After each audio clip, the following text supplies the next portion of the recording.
সেতু নির্মিত হলেও নেই দুপাশের সংযোগ সড়ক। গাইবান্ধার ঘাগোয়া গ্রামে এই বেহাল দশা। বিকল্প হিসেবে বাঁশের সাঁকো বানিয়ে চলাচল করছে গ্রামবাসী।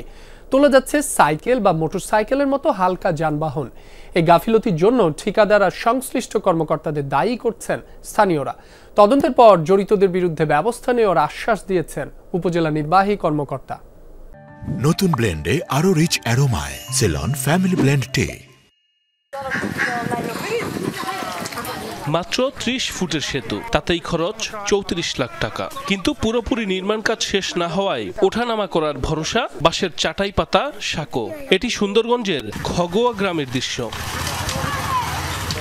২০২৩-২৪ অর্থ বছরে গাইবান্ধার এই গ্রামে ত্রাণ ও দুর্যোগ ব্যবস্থাপনা অধিদপ্তরের তত্ত্বাবধানে সেতু নির্মাণের কাজ পায় আইকন কনস্ট্রাকশন নামের একটি প্রতিষ্ঠান। পরে হাতবদল হয়ে কাজটি বাস্তবায়ন করেন সেতু নির্মাণের কাজ পায় আইকন কনস্ট্রাকশন নামের একটি প্রতিষ্ঠান। পরে হাতবদল হয়ে কাজটি বাস্তবায়ন করেন গোলাম মাওলা নামের স্থানীয় এক ঠিকাদার।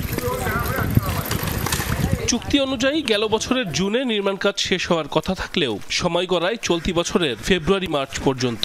এরই মধ্যে তুলে নেওয়া হয়েছে বরাদ্দের প্রায় ২৬ লাখ টাকা, অথচ বানানো হয়নি দুপাশে সংযোগ সড়ক। এতে চরম ভোগান্তিতে স্থানীয়রা। এই অবস্থায় হেরা সাইডা চলে গেছে।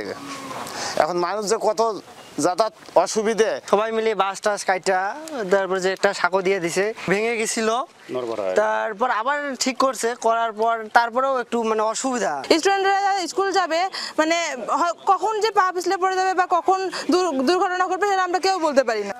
সেতুর সংযোগ স্থাপনে এলাকাবাসীর উদ্যোগে তৈরি সাঁকোটিও হয়ে গেছে নড়বড়ে। প্রায় ঘটছে ছোটখাটো দুর্ঘটনা। ঠিকাদার আর সংশ্লিষ্ট কর্মকর্তাদের গাফিলতিকে দুষছেন গ্রামবাসী।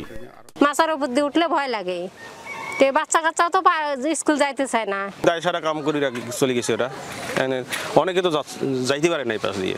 প্রকল্পের মেয়াদ শেষ হলেও কেন সংযোগ সড়কের কাজ হয়নি এমন প্রশ্নে ক্যামেরা দেখেই এড়িয়ে যান উপজেলার প্রকল্প বাস্তবায়ন কর্মকর্তা। অসংগতি নিয়ম অনিয়মের বিষয়টা আপনি আমাকে বলবেন। এ বিষয়ে দ্রুত তদন্ত করে সেতুর সংযোগ সড়ক নির্মাণ এবং ঠিকাদার সহ জড়িতদের বিরুদ্ধে ব্যবস্থা নেওয়ার আশ্বাস উপজেলা নির্বাহী কর্মকর্তার। ঠিকাদারের গাফিলতি না কোথায় গাফিলতি আমি খোঁজ নিয়ে দেখি এটা জানাতে পারি। এস্টিমেটে কি ছিল, ঠিকাদার কতটুকু কমপ্লিট করেছে, যদি অনিয়ম থাকে তাহলে তো অবশ্যই বিধিমতো ব্যবস্থা হবে। জনদুর্ভোগ নিরসনে দ্রুত সেতুর সংযোগ সড়ক নির্মাণের দাবি এলাকাবাসীর। সাইফ আহমেদ, যমুনা নিউজ।